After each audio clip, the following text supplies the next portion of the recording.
नमस्कार दोस्तों, आप सभी का स्वागत है आपके अपने यूट्यूब चैनल ट्रिकी नंबर 1 में।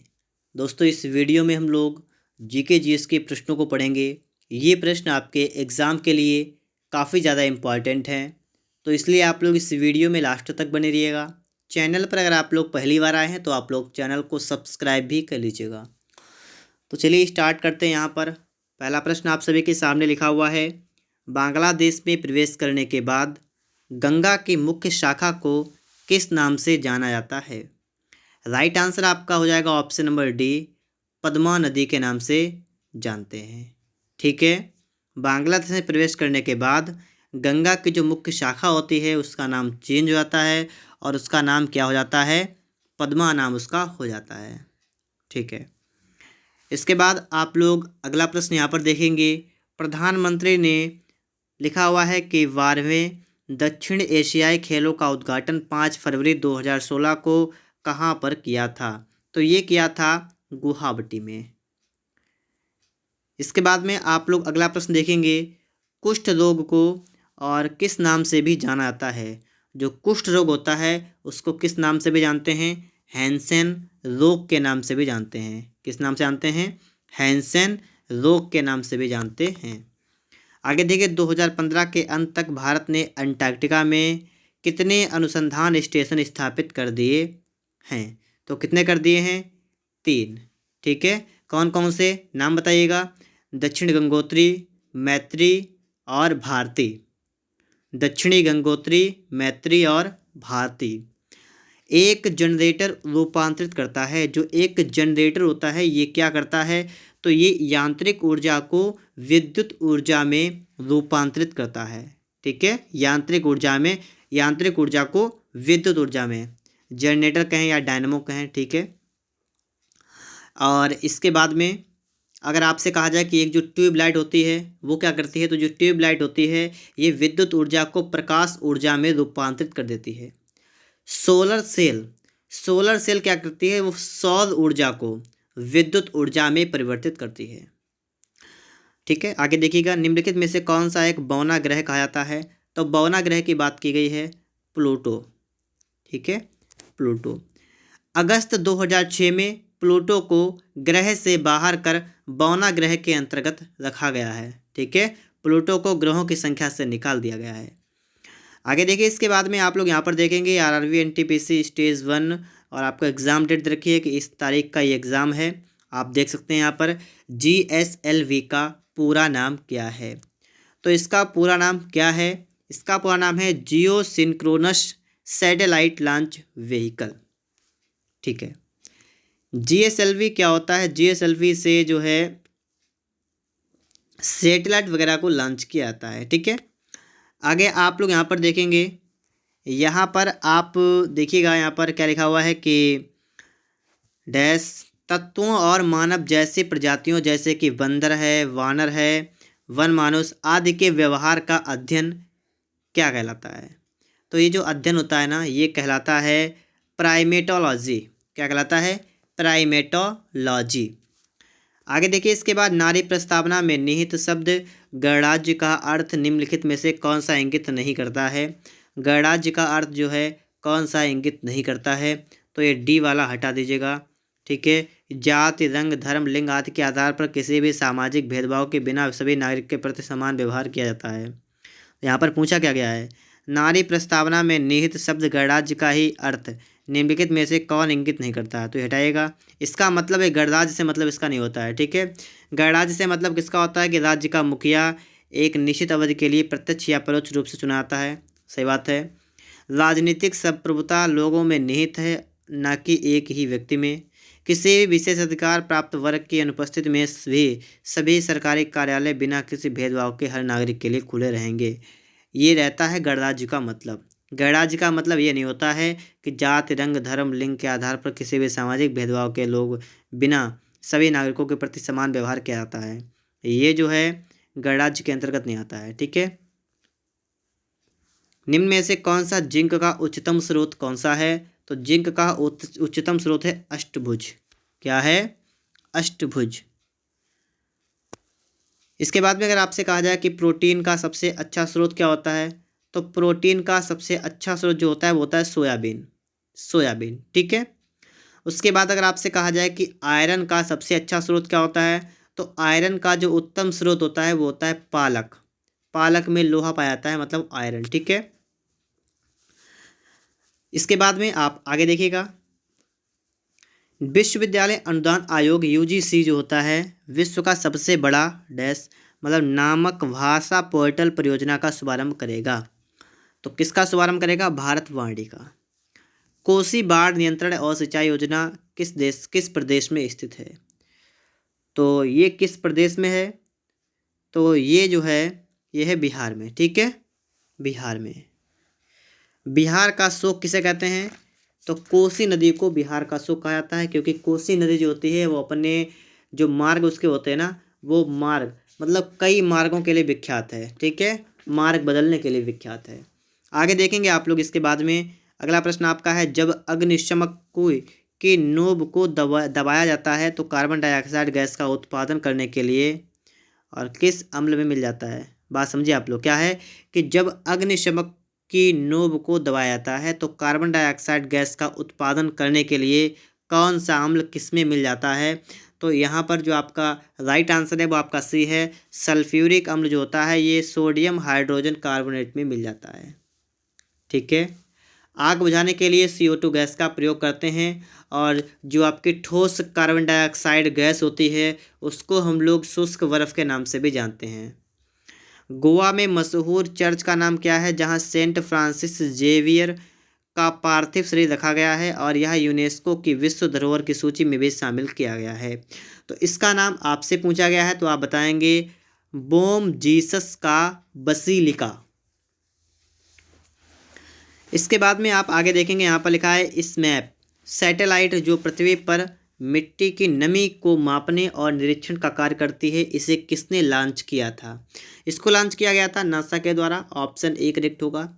नाट्य शास्त्र एक पुस्तक भारत के शास्त्रीय नृत्य पर किसके द्वारा लिखी गई थी? तो ये लिखी गई थी भरत मुनि के द्वारा, नाट्य शास्त्र।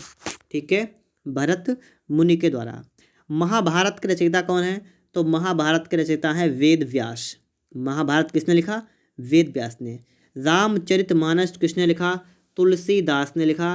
रामचरितमानस तुलसीदास। इसके बाद में आप आगे देखेंगे, एनोफिलेज मच्छर कौन से वेक्टर वहन करते हैं? तो ये कौन से वेक्टर वहन करते हैं? ये जो है ये मलेरिया और फाइलेरिया। ठीक है, दोनों प्रकार के मच्छर जो होते हैं वहन करते हैं। इसके बाद वायुमंडल में ओजोन को मापने के लिए यूवी स्पेक्ट्रोफोटोमीटर किसने विकसित किया था? ये विकसित किया गया था प्रोफेसर GMB डॉप्सन के द्वारा। ठीक है। इसके बाद में आप आगे देखेंगे, अंटार्कटिका में ओजोन छिद्र निम्न में से किस मौसम में स्पष्ट रूप से दिखाई देता है? ये दिखाई देता है भीषण गर्मी में। ठीक है, ओजोन छिद्र जो होता है ये किस मौसम में दिखता है? भीषण गर्मी में दिखता है। निम्न में से कौन सा माध्यमिक सेकेंडरी मेमोरी से संबंधित नहीं है? तो कौन सा नहीं है? मैग्नेटिक सस्पेंशन जो है ये नहीं है ये। ठीक है।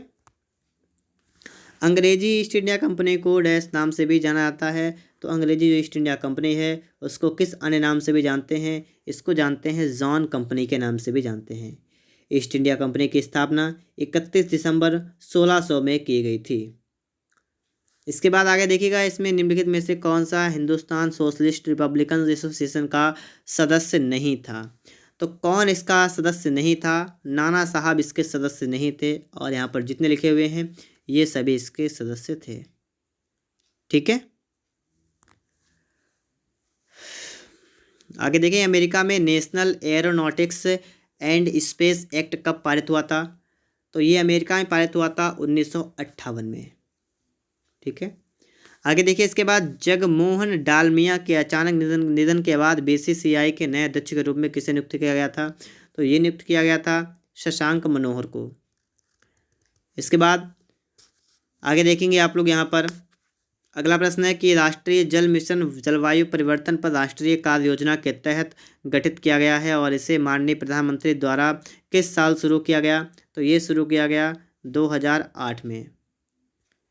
आगे देखिएगा, लिखा हुआ है कि a brief history of 7 killing, ठीक है। A brief history of 7 killing के लिए कल्पना में बेहतरीन काम के लिए 2015 मैन बुकर पुरस्कार के विजेता कौन हैं? तो ये विजेता आपसे पूछे गए तो आप क्या बताएंगे? मालोन जेम्स इसके विजेता हैं, ठीक है। आगे देखिए, अफगानिस्तान पर किसके द्वारा विजय हासिल करने के बाद वह अकैमेनिड साम्राज्य के अंतर्गत आता है? तो ये आता है पार्सिया के दरायश प्रथम के अंतर्गत, ठीक है। रसोई गैस के रिसाव का आसानी से पता लगाया जा सकता है और डैश लगा हुआ है हवा में प्रसार करके। तो किसका प्रसार करके? तो ये इथाइल मरकॉप्टेन का प्रसार करके। ध्वनि की गति पर दबाव का क्या प्रभाव पड़ता है? ध्वनि की गति दबाव से प्रभावित नहीं होती है, ठीक है, मतलब इसका कोई प्रभाव नहीं पड़ता है दबाव से। इसके बाद अगर आपसे कहा जाए कि ध्वनि की चाल कितनी होती है तो आप क्या बताएंगे? 332 मीटर प्रति सेकेंड ये चाल होती है ध्वनि की। ध्वनि जो होती है ये निर्वात में चल नहीं सकती है, ठीक है। ध्वनि का प्रभाव जो होता है वो निर्वात पर पड़ता है, क्योंकि निर्वात में ध्वनि चल नहीं सकती है।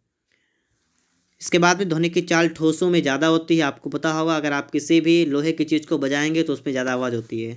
2012 में डीआरडीओ ने विशाखापत्तनम में पानी के भीतर मिसाइल का सफलतापूर्वक प्रक्षेपण करके पानी के भीतर प्रक्षेपण प्रणाली का 5वां देश बन गया था। मिसाइल का नाम क्या था जिसको लॉन्च किया गया था, चेक किया गया था? उसका नाम था K-15,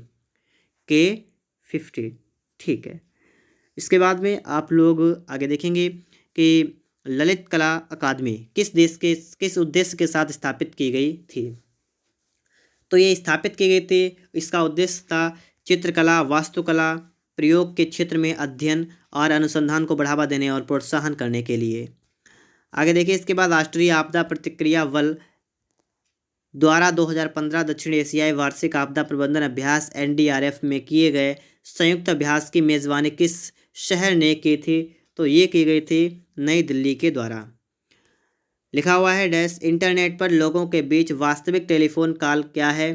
तो ये क्या है? ये है इंटरनेट टेलीफोनी, ठीक है, इंटरनेट टेलीफोनी।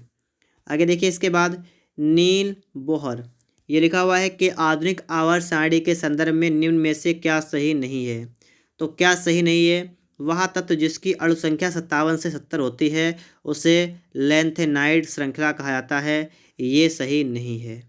पहला आपका पॉइंट है कि हर आवर्त के अंतिम तत्व में 8 संयोजक इलेक्ट्रॉन होते हैं सिवाय हीलियम के जिसमें 2 होते हैं, ठीक है। फिर आपका है समूह 3 से 12 के तत्वों को पारगमन तत्व कहा जाता है। फिर उसके बाद आपका यहाँ पर क्या लिखा हुआ है? इसके बाद आपका लिखा हुआ यहाँ पर है कि वह तत्व जिसकी अणु संख्या 89 से 103 होती है उसे एक्टिनाइड श्रृंखला कहा जाता है, ये भी सही है। और यहाँ पर है कि लैंथेनाइड, तो लैंथेनाइड किसको कहते हैं हम लोग? तो लैंथेनाइड कहते हैं परमाणु संख्या 57 से लेकर 71 तक, इसको कहते हैं लैंथेनाइड, ठीक है। राज्य की नीतियों के निर्देशक सिद्धांतों के बारे में कौन सा कथन सत्य है? तो कथन सत्य है ये अपने आप परिवर्तनीय होते हैं और इन्हें कार्यान्वयन करने के लिए किसी भी कानून की आवश्यकता नहीं होती है।